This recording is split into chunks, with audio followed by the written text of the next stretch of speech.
Hello বন্ধুরা, আসসালামু আলাইকুম। আমি আলামিন বলছি। আজকে আপনার সাথে আলোচনা করব যে মৌলটি নিয়ে, তার নাম হচ্ছে লিথিয়াম।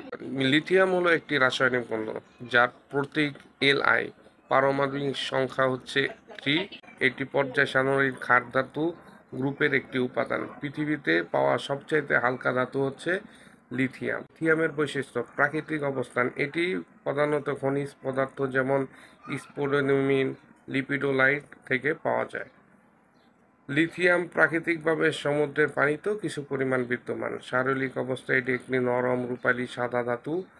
এর ঘনত্ব খুবই কম, ফলে এটি পানিতেও ভাসতে পারে। রাসায়নিক বৈশিষ্ট্য: লিথিয়ামের অত্যন্ত প্রতিক্রিয়াশীল এবং সহজে অক্সিজেন ও পানির সাথে বিক্রিয়া করতে পারে। এটি একটি ক্ষার ধাতু হওয়ায় পানির সাথে বিক্রিয়া হাইড্রোজেন গ্যাসও উৎপন্ন করে। লিথিয়ামের অন্যান্য বাণিজ্যিকভাবে যে ব্যবহার, সেটা হচ্ছে ব্যাটারি।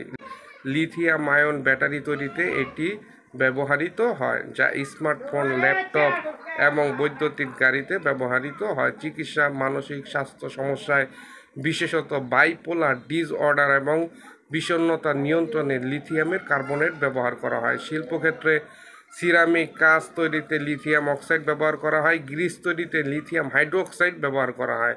পরমাণু গবেষণা লিথিয়াম ফিশন বিক্রিয়ায় ব্যবহার করা হয়। বর্তমানে বৈদ্যুতিক গাড়ি শক্তির চাহিদা বৃদ্ধি পাওয়ায় লিথিয়ামকে হোয়াইট গোল্ড বা সাদা সোনাও বলা হয়। ধন্যবাদ সবাইকে।